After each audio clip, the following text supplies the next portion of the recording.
ನಮಸ್ಕಾರ ಸ್ನೇಹಿತರೆ, ಮತ್ತೆ ರಾಜ್ಯದ ಮುಖ್ಯವಾದ ಮಾಹಿತಿ ಡೀಟೇಲ್ ಆಗಿ ನೋಡೋಣ. ಇತ್ತೀಚೆಗೆ ನಡೆದಂತ ಕೇಂದ್ರದ ಬಜೆಟ್ ಜನಪರ ಬಜೆಟ್ ಆಗಿದೆ ಎಂದು ಹೇಳಿಕೆ ಕೊಟ್ಟಂತ ಪ್ರಧಾನಿ ಮೋದಿ ಅವರ ವಿರುದ್ಧ ಆಕ್ರೋಶ ವ್ಯಕ್ತಪಡಿಸಿದಂತ ಜನರು ಮತ್ತೊಂದೆಡೆಯಲ್ಲಿ ಅನುಕಂಪ ಗಿಟ್ಟಿಸಿಕೊಳ್ಳುವಲ್ಲಿ ಎಚ್.ಡಿ. ಕುಮಾರಸ್ವಾಮಿ ನಂಬರ್ 1 ಆಗಿದ್ದಾರೆ ಎಂದು ಕೃಷಿ ಸಚಿವ ಚಲುವರಾಯಸ್ವಾಮಿ ಅವರ ವಾಗ್ದಾಳಿ. ಮತ್ತೊಂದೆಡೆಯಲ್ಲಿ ಕೇಂದ್ರದ ಬಜೆಟ್ ರೈತರಿಗೆ ಸೇರಿದಂತೆ ಕರ್ನಾಟಕಕ್ಕೆ ಅನ್ಯಾಯ ಮಾಡಲಾಗಿದೆ, ಪ್ರತಿ ವ್ಯಕ್ತಿ ಮೇಲೆ 3.5 ಲಕ್ಷ ಸಾಲ ಹೊರಲಾಗಿದೆ ಎಂದು ಕೇಂದ್ರ ಸರ್ಕಾರದ ವಿರುದ್ಧ ಎಂ ಲಕ್ಷ್ಮಣ್ ಅವರ ಆಕ್ರೋಶ. ಎಲ್ಲ ಸುದ್ದಿಗಳನ್ನ ಡೀಟೇಲ್ ಆಗಿ ನೋಡೋಣ. ಮತ್ತೊಂದೆಡೆಯಲ್ಲಿ ಮೈಕ್ರೋ ಫೈನಾನ್ಸ್ ಸುಗ್ರೀವಾಜ್ಞೆ ಕುರಿತಂತೆ ಹೊಸ ರೂಲ್ಸ್ ಜಾರಿಗೆ. ಸಾಲ ವಸೂಲಿ ವೇಳೆ ಕಿರುಕುಳ ಕೊಡುವವರಿಗೆ 3 ವರ್ಷವಲ್ಲ 10 ವರ್ಷ ಜೈಲು ಶಿಕ್ಷೆ ಅಂತೆ. ಇದೇ ನಡುವೆ ಇಂಥವರ ಸಾಲವೂ ಕೂಡ ಮನ್ನಾ ಮಾಡುವಂತೆ ರಾಜ್ಯ ಸರ್ಕಾರದಿಂದ ಸೂಚನೆ. ಯಾರ ಸಾಲ ಮನ್ನಾವಾಗುತ್ತೆ ಎಲ್ಲ ಮಾಹಿತಿ ನೋಡೋಣ. ಇನ್ನು ಮತ್ತೊಂದೆಡೆಯಲ್ಲಿ ಶೀಘ್ರವೇ ಕರ್ನಾಟಕದ ಬಜೆಟ್ ಮಂಡನೆ ಆಗಲಿದ್ದು, ಈ ಬಾರಿಯ ಬಜೆಟ್ ನಲ್ಲಿ ಗೃಹಲಕ್ಷ್ಮಿ ಯೋಜನೆಯ ಮೊತ್ತ ಹೆಚ್ಚಳವಾಗುವ ಸಾಧ್ಯತೆ. ಹೌದು ಸ್ನೇಹಿತರೆ, ಎಲ್ಲ ಮುಖ್ಯವಾದ ಮಾಹಿತಿಗಳು ಬಂದಿವೆ. ಎಲ್ಲ ಮಾಹಿತಿ ಡೀಟೇಲ್ ಆಗಿ ನೋಡೋಣ. ಅದಕ್ಕಿಂತ ಮೊದಲು ನೀವು ನಮ್ಮ ಚಾನಲ್ಗೆ ಮೊದಲು ಬಾರಿ ಭೇಟಿ ಕೊಡ್ತಾ ಇದ್ರೆ ಕೆಳಗೆ ಕಾಣುವ ಸಬ್ಸ್ಕ್ರೈಬ್ ಬಟನ್ ಮೇಲೆ ಕ್ಲಿಕ್ ಮಾಡಿ, ಪಕ್ಕದಲ್ಲಿ ಗಂಟೆ ಕಾಣಿಸುತ್ತೆ ಸ್ನೇಹಿತರೆ, ಅದು ಕೂಡ ಒತ್ತಿದ್ರೆ ರಾಜ್ಯದ ಮುಖ್ಯವಾದ ಮಾಹಿತಿಗಳು ನಿಮಗೆ ಸಿಗುತ್ತವೆ. ಈ ಒಂದು ವಿಡಿಯೋಗೆ ಲೈಕ್ ಮಾಡಿ, ವಿಡಿಯೋನ ಪೂರ್ತಿಯಾಗಿ ನೋಡಿ. ಮೊದಲನೇ ಮುಖ್ಯವಾದ ಮಾಹಿತಿ, ಈಗ ದೇಶಾದ್ಯಂತ ಇತ್ತೀಚೆಗೆ ನಡೆದಂತ ಕೇಂದ್ರದ ಬಜೆಟ್ ಕುರಿತಂತೆ ಭಾರಿ ಚರ್ಚೆಗಳು ನಡೆಯುತ್ತಿವೆ. ಹೌದು, ಫೆಬ್ರವರಿ 1ರಂದು ಹಣಕಾಸು ಸಚಿವೆ ನಿರ್ಮಲಾ ಸೀತಾರಾಮನ್ ಅವರು ಕೇಂದ್ರದ ಬಜೆಟ್ ಅನ್ನ ಮಂಡಿಸಿದ್ದು, ಇದೇ ಒಂದು ಬಜೆಟ್ ಬಗ್ಗೆ ಕೆಲವರು ಈ ಒಂದು ಬಜೆಟ್ ಮಧ್ಯಮ ವರ್ಗದ ಕುಟುಂಬಗಳ ಬಜೆಟ್ ಆಗಿದೆ ಎಂದು ಕೊಂಡಾಡಿದ್ರೆ, ಇನ್ನು ಕೆಲವರು ಈ ಒಂದು ಬಜೆಟ್ ಕೆಟ್ಟ ಬಜೆಟ್ ಆಗಿದೆ ಎಂದು ಆಕ್ರೋಶವನ್ನ ವ್ಯಕ್ತಪಡಿಸಿದ್ದಾರೆ. ಅಂದ ಹಾಗೆ ಸ್ನೇಹಿತರೆ, ಈ ಬಾರಿಯ ಬಜೆಟ್ ನಲ್ಲಿ ಎಲ್ಲರನ್ನು ಗಮನ ಸೆಳೆದಂತ ಮುಖ್ಯವಾದ ಘೋಷಣೆ ಏನೆಂದ್ರೆ 12 ಲಕ್ಷದವರೆಗಿನ ಆದಾಯಕ್ಕೆ ಯಾರು ಕೂಡ ತೆರಿಗೆ ಕಟ್ಟುವಂತಿಲ್ಲ.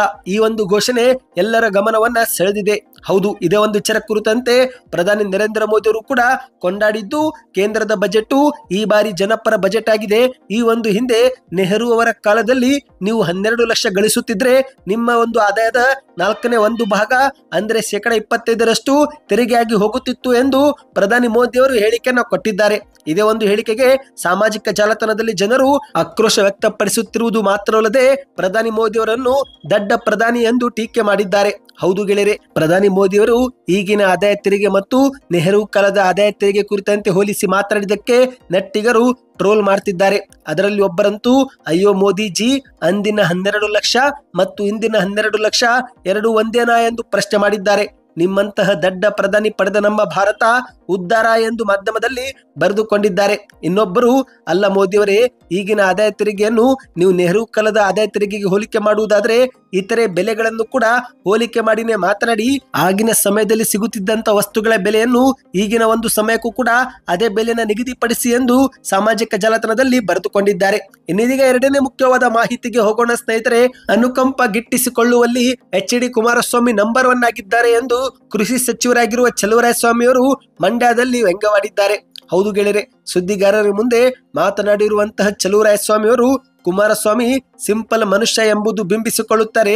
ನೀವು ಪ್ಯಾಂಟು ಪಂಚೆ ಸೂಟು ಹಾಕಿಕೊಂಡು ಬಂದ್ರೆ ನಮಗೆ ಹೊಟ್ಟೆ ತುಂಬಲ್ಲ, ರಾಜ್ಯಕ್ಕೆ ಅನುಕೂಲವಾಗುವ ಕಾರ್ಯಕ್ರಮ ನೀವು ಕೊಡಿಸಬೇಕಾಗಿತ್ತು ಎಂದು ಮಾಧ್ಯಮಗಳ ಮುಂದೆ ಟೀಕೆ ಮಾಡಿದ್ದಾರೆ. ಇನ್ನು ಇದೇ ನಡುವೆ ಮಾಧ್ಯಮದವರು ಕರ್ನಾಟಕ ರಾಜ್ಯಕ್ಕೆ ಕುಮಾರಸ್ವಾಮಿ ಬಂದ್ರೆ ನಿಮಗೆಲ್ಲರಿಗೂ ಹೊಟ್ಟೆ ಕಿಚ್ಚು ಎಂದು ಕುಮಾರಸ್ವಾಮಿ ಹೇಳಿದ್ದಾರೆ ಎಂದು ಕೇಳಿದಾಗ ಅದಕ್ಕೆ ಪ್ರತಿಕ್ರಿಯೆ ಕೊಟ್ಟಂತ ಚಲುವರಾಯಸ್ವಾಮಿ ಅವರು, ಅಯ್ಯೋ ಪಾಪ, ಇವಾಗೇನು ಕುಮಾರಸ್ವಾಮಿ ತಮಿಳುನಾಡಲ್ಲಿದ್ದಾರಾ ಎಂದು ಪ್ರಶ್ನೆ ಮಾಡಿದ್ದಾರೆ.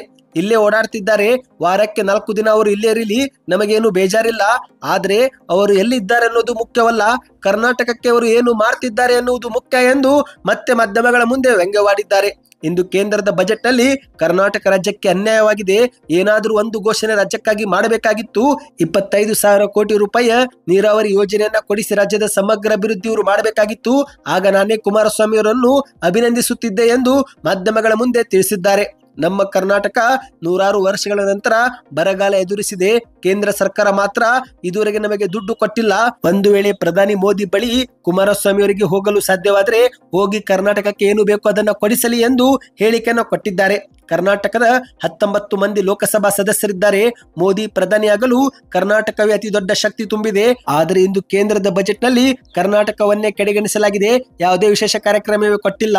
ಈ ಬಾರಿಯ ಬಜೆಟ್ ದೇಶಕ್ಕೆ ಅನುಕೂಲವಾಗುವ ಬಜೆಟ್ ಅಲ್ಲ, ರಾಜ್ಯದ ಬಜೆಟ್ ಗಿಂತಲೂ ಕೂಡ ಒಂದು ಹೆಜ್ಜೆ ಅವರು ಕೆಳಗಿಳಿದಿದ್ದಾರೆ ಎಂದು ಮಾಧ್ಯಮಗಳ ಮುಂದೆ ತಿಳಿಸಿದ್ದಾರೆ. ಈ ಬಾರಿಯ ಬಜೆಟ್ ನಲ್ಲಿ ಕೇವಲ ಮೂಗಿಗೆ ತುಪ್ಪ ಸವರಿಸುವ ಹಾಗೆ ಅವರು ಮಾಡಿದ್ದಾರೆ.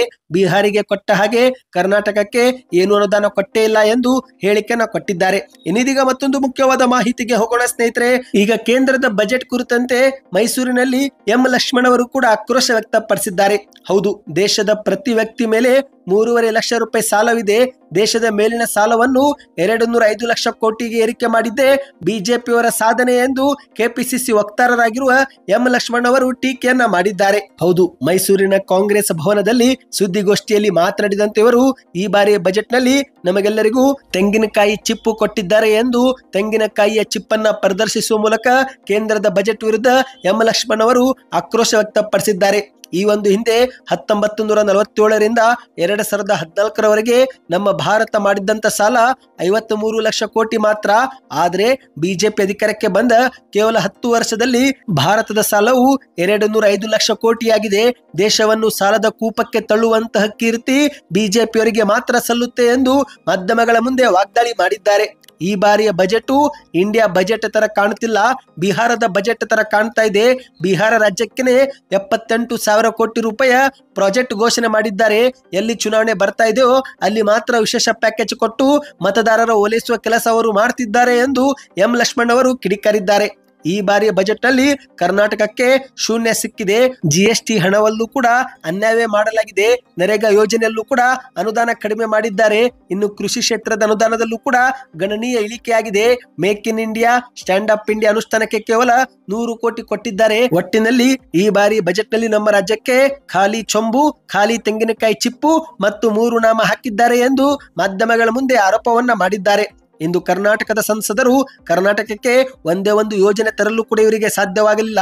ನಮ್ಮ ಕರ್ನಾಟಕದ ಬಿಜೆಪಿಯ ಸಂಸದರು ಮತ್ತು ಕೇಂದ್ರದ ಸಚಿವರು ತಮಿಳುನಾಡವರನ್ನು ನೋಡಿ ಕಲಿಬೇಕು. ಅಲ್ಲಿ ಅಭಿವೃದ್ಧಿ ವಿಷಯ ಬಂದಾಗ ಎಲ್ಲರೂ ಒಂದಾಗುತ್ತಾರೆ. ಆದರೆ ನಮ್ಮ ಕರ್ನಾಟಕದಲ್ಲಿ ದಿನ ಬೆಳಗಾದ್ರೆ ಪ್ರತಿಯೊಬ್ಬರು ಮುಖ್ಯಮಂತ್ರಿ ಸಿದ್ದರಾಮಯ್ಯ ಅವರನ್ನ ನಿಂದಿಸುತ್ತಾ ಕಾಲಹರಣ ಮಾಡ್ತಾರೆ ಎಂದು ಕಿಡಿಕಾರಿದ್ದಾರೆ. ಇನ್ನೀಗ ಮತ್ತೊಂದು ಮುಖ್ಯವಾದ ಮಾಹಿತಿಗೆ ಹೋಗೋಣ ಸ್ನೇಹಿತರೆ. ಅದಕ್ಕಿಂತ ಮೊದಲು ವಿಡಿಯೋ ಇಷ್ಟವಾಗುತ್ತಿದ್ರೆ ದಯವಿಟ್ಟು ಲೈಕ್ ಮಾಡಿ ಮತ್ತು ಚಾನೆಲ್ಗೂ ಕೂಡ ಸಬ್ಸ್ಕ್ರೈಬ್ ಮಾಡಿ. ಈಗ ನಿಮಗೆಲ್ಲರಿಗೂ ಗೊತ್ತಿರುವ ಹಾಗೆ ಇತ್ತೀಚೆಗೆ ಕರ್ನಾಟಕದಲ್ಲಿ ಮೈಕ್ರೋ ಫೈನಾನ್ಸ್ ಕಂಪನಿಯಿಂದ ಸಾಲವನ್ನ ಪಡೆದು ಎಷ್ಟೋ ಜನರು ಸಾಲವನ್ನ ಮರುಪಾವತಿ ಮಾಡಲಾಗದೆ ಊರು ಬಿಟ್ಟು ಹೋಗುತ್ತಿದ್ದು, ಇನ್ನು ಕೆಲವರು ಆತ್ಮಹತ್ಯೆಯೂ ಕೂಡ ಮಾಡಿಕೊಂಡಿದ್ದಾರೆ. ಇದಕ್ಕೆ ಕಡಿವಾಣ ಹಾಕಲು ಮುಖ್ಯಮಂತ್ರಿ ಸಿದ್ದರಾಮಯ್ಯನವರು ಕೂಡ ಸಭೆ ಮೇಲೆ ಸಭೆ ಮಾಡುತ್ತಿದ್ದು, ಇದೀಗ ಕೊನೆಯದಾಗಿ ಒಂದು ಕಠಿಣ ನಿಯಮಕ್ಕೆ ರಾಜ್ಯ ಸರ್ಕಾರ ಮುಂದಾಗಿದೆ.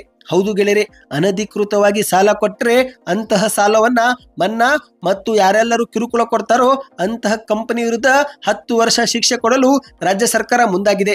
ಹೌದು ಗೆಳೆಯರೆ, ಇನ್ನು ಮುಂದೆ ಅನಧಿಕೃತವಾಗಿ ಸಾಲ ಕೊಟ್ಟರೆ ಅಂತಹ ಸಾಲವನ್ನ ಮನ್ನಾ ಮಾಡುವ ಕುರಿತಂತೆ ರಾಜ್ಯ ಸರ್ಕಾರ ಒಂದು ತೀರ್ಮಾನಕ್ಕೆ ಬಂದಿದೆ. ಹೌದು ಗೆಳೆಯರೆ, ವ್ಯಕ್ತಿಯ ಸಾಮರ್ಥ್ಯವನ್ನ ಅರಿಯದೆ ಮೈಕ್ರೋ ಫೈನಾನ್ಸ್ ಕಂಪನಿಗಳು ಏನಾದರೂ ಸಾಲ ಕೊಟ್ಟು ನಂತರ ಕಿರುಕುಳ ಕೊಟ್ಟರೆ ಅಂತಹ ಸಾಲವನ್ನ ಮನ್ನಾ ಮಾಡುವ ಕುರಿತಂತೆ ಒಂದು ಪ್ರಸ್ತಾಪವನ್ನ ರಾಜ್ಯ ಸರ್ಕಾರ ಮುಂದಿಟ್ಟಿದೆ. ಈ ಒಂದು ಹೊಸ ನಿಯಮವನ್ನು ರಾಜ್ಯಪಾಲರಿಗೆ ತಿಳಿಸಲಾಗಿದ್ದು, ಇದೀಗ ರಾಜ್ಯಪಾಲರು ಏನಾದರೂ ಅನುಮತಿ ಕೊಟ್ಟರೆ ಇದು ಕರ್ನಾಟಕದಲ್ಲಿ ಜಾರಿಗೆ ಆಗಲಿದೆ. ಈಗಾಗಲೇ ರಾಜ್ಯದಲ್ಲಿ ಈಗಲೂ ಕೂಡ ಪ್ರತಿದಿನವೂ ಒಂದೊಂದು ಜಿಲ್ಲೆಯಲ್ಲಿ ಒಂದೊಂದು ರೀತಿಯಲ್ಲಿ ಆತ್ಮಹತ್ಯೆ ಪ್ರಕರಣಗಳು ಬೆಳಕಿಗೆ ಬರುತ್ತಿವೆ. ಹೌದು ಸ್ನೇಹಿತರೆ, ಈಗಲೂ ಕೂಡ ಮೈಕ್ರೋ ಫೈನಾನ್ಸ್ ಕಂಪನಿಯ ಕಿರುಕುಳ ತಾಳಲಾರದೆ ಮತ್ತೊಬ್ಬರು ಇಂದು ಸಾವನ್ನಪ್ಪಿರುವುದು ಬೆಳಕಿಗೆ ಬಂದಿದೆ. ಹಾಗಾಗಿ ಸರ್ಕಾರ ಇದಕ್ಕೆ ಈಗ ಬ್ರೇಕ್ ಹಾಕುವ ಕೆಲಸಕ್ಕೆ ಮುಂದಾಗಿದೆ. ಶೀಘ್ರವೇ ರಾಜ್ಯ ಸರ್ಕಾರ ಸುಗ್ರೀವಾಜ್ಞೆ ಹೊರಡಿಸಲಿದ್ದು, ರಾಜ್ಯಪಾಲರಿಗೂ ಕೂಡ ಇದರ ಒಂದು ಕರಡು ಪ್ರತಿಯನ್ನ ರವಾನೆ ಮಾಡಲಿದೆ ಸ್ನೇಹಿತರೆ. ಇನ್ನು ರಾಜ್ಯ ಸರ್ಕಾರದ ಈ ಒಂದು ಹೊಸ ನಿಯಮಕ್ಕೆ ರಾಜ್ಯಪಾಲರು ಅನುಮತಿ ಕೊಟ್ಟ ಬಳಿಕ ಹೊಸ ನಿಯಮ ಜಾರಿಗೆ ಆಗಲಿದೆ. ಅದೇನೆಂದ್ರೆ, ಇನ್ನು ಮುಂದೆ ಯಾರೆಲ್ಲರೂ ಕಿರುಕುಳ ಕೊಟ್ಟು ಸಾಲ ವಸೂಲಿ ಮಾಡ್ತಾರೋ ಅಂತವರಿಗೆ 3 ವರ್ಷದ ಬದಲು 10 ವರ್ಷ ಜೈಲು ಶಿಕ್ಷೆಗೆ ಬದಲಾವಣೆ ಮಾಡುವ ಕುರಿತಂತೆ ರಾಜ್ಯ ಸರ್ಕಾರ ನಿರ್ಧರಿಸಿದೆ. ಅಷ್ಟು ಮಾತ್ರವಲ್ಲದೆ ಅನಧಿಕೃತವಾಗಿ ಸಾಲ ನೀಡಿದರೆ ಅಂತಹ ಸಾಲವನ್ನ ಮನ್ನಾ ಮಾಡೋದಾಗಿಯೂ ಕೂಡ ನಿರ್ಧರಿಸಲಾಗಿದೆ ಸ್ನೇಹಿತರೆ. ಇನ್ನು ಈ ಬಗ್ಗೆ ನಿಮ್ಮ ಅನಿಸಿಕೆಯನ್ನು ನೀವು ಕಮೆಂಟ್ ಮಾಡಿ. ಇನ್ನೀಗ ಕೊನೆಯ ಮುಖ್ಯವಾದ ಮಾಹಿತಿಗೆ ಹೋಗೋಣ ಸ್ನೇಹಿತರೆ. ರಾಜ್ಯದ ಮಹಿಳೆಯರಿಗೆ ಶೀಘ್ರವೇ ಗುಡ್ ನ್ಯೂಸ್ ಸಿಗುವ ಸಾಧ್ಯತೆ ಇದೆ. ಹೌದು ಗೆಳೆಯರೆ, ಕರ್ನಾಟಕದ ಬಜೆಟ್ ನಲ್ಲಿ ಈ ಬಾರಿ ಗೃಹಲಕ್ಷ್ಮಿ ಯೋಜನೆಯ ಮೊತ್ತ ಹೆಚ್ಚಳವಾಗಲಿದೆ ಎಂಬ ಒಂದು ಸುದ್ದಿ ಸಾಮಾಜಿಕ ಜಾಲತಾಣದಲ್ಲಿ ಹರಿದಾಡುತ್ತಿದೆ. ಹೌದು, ಕರ್ನಾಟಕದಲ್ಲಿ ಈಗ ಗೃಹಲಕ್ಷ್ಮಿ ಯೋಜನೆ ಮೊತ್ತ ಹೆಚ್ಚಳವಾಗಲಿದೆ. ಮಹಿಳೆಯರಿಗೆ ಕೊಡಲಾಗುತ್ತಿರುವ ಪ್ರತಿ ತಿಂಗಳು 2,000 ರೂಪಾಯಿ ಬದಲಿಗೆ ಅದನ್ನು 2,200 ಅಥವಾ 2,300ಕ್ಕೆ ಹೆಚ್ಚಿಗೆ ಮಾಡುವ ಸಾಧ್ಯತೆ ಇದೆ ಎಂದು ಹೇಳಲಾಗುತ್ತಿದೆ. ಮುಖ್ಯಮಂತ್ರಿ ಸಿದ್ದರಾಮಯ್ಯನವರು ಮಾರ್ಚ್ 7ರಂದು ಕರ್ನಾಟಕದ ಬಜೆಟ್ ಅನ್ನು ಮಂಡಿಸಲಿದ್ದು, ಇದೇ ಒಂದು ಬಜೆಟ್ ನಲ್ಲಿ ಈ ಬಾರಿ ಗೃಹಲಕ್ಷ್ಮಿ ಯೋಜನೆ ಫಲಾನುಭವಿಯರಿಗೆ ಗುಡ್ ನ್ಯೂಸ್ ಸಿಗಲಿದೆ. ಏಕೆಂದರೆ ಸ್ನೇಹಿತರೆ, ಕರ್ನಾಟಕದ ಆರ್ಥಿಕ ಸ್ಥಿತಿಯನ್ನ ಪರಿಗಣಿಸಿ ಮುಖ್ಯಮಂತ್ರಿಯವರು ಇದೀಗ ಅಂತಿಮ ನಿರ್ಧಾರ ತೆಗೆದುಕೊಳ್ಳಲಿದ್ದಾರೆ. ಇಂದು ಸರ್ಕಾರ ಕೊಡುತ್ತಿರುವ 2,000 ರೂಪಾಯಿ ಯಾತಕ್ಕೂ ಕೂಡ ಸಾಕಾಗುತ್ತಿಲ್ಲ. ಹಾಗಾಗಿ ಈ ಒಂದು ಹಣವನ್ನ ಹೆಚ್ಚಿಗೆ ಮಾಡಬೇಕು ಎಂದು ಮಹಿಳೆಯರು ಬೇಡಿಕೆಯನ್ನ ಇಟ್ಟಿದ್ದಾರೆ. ಪ್ರತಿದಿನನಿತ್ಯದ ವೆಚ್ಚಗಳನ್ನು ನಿರ್ವಹಿಸಲು 2,000 ರೂಪಾಯಿ ಸಾಕಾಗೋಲ್ಲ ಎಂದು ಬೇಡಿಕೆಯನ್ನು ಇಟ್ಟಿದ್ದಾರೆ. ಹಾಗಾಗಿ ಈ ಬಾರಿಯ ಬಜೆಟ್ ನಲ್ಲಿ ಗೃಹಲಕ್ಷ್ಮಿ ಯೋಜನೆಯಲ್ಲಿ ನಾವು ಬದಲಾವಣೆ ಕಾಣಬಹುದು ಎಂದು ನಿರೀಕ್ಷಿಸಲಾಗಿದೆ. ಸ್ನೇಹಿತರೆ, ನಿಮ್ಮ ಪ್ರಕಾರ ಗೃಹಲಕ್ಷ್ಮಿ ಯೋಜನೆ ಹಣ ಹೆಚ್ಚಾಗಬೇಕೋ ಅಥವಾ ಹೆಚ್ಚಾಗಬಾರ್ದು, ನಿಮ್ಮ ಅನಿಸಿಕೆ ಏನು ಎಂಬುದನ್ನ ಕಮೆಂಟ್ ಮಾಡಿ. ಸ್ನೇಹಿತರೆ, ಈ ಎಲ್ಲ ಮಾಹಿತಿ ಇಷ್ಟವಾಗಿದ್ರೆ ನಮ್ಮ ಚಾನೆಲ್ಗೆ ಸಬ್ಸ್ಕ್ರೈಬ್ ಮಾಡಿ, ವಿಡಿಯೋಗೆ ದಯವಿಟ್ಟು ಲೈಕ್ ಮಾಡಿ ಮತ್ತು ವಿಡಿಯೋ ಹೇಗೆ ಅನಿಸ್ತು ಈಗಲೇ ಕಮೆಂಟ್ ಮಾಡಿ ಮತ್ತು ವಿಡಿಯೋ ಶೇರ್ ಮಾಡಿ.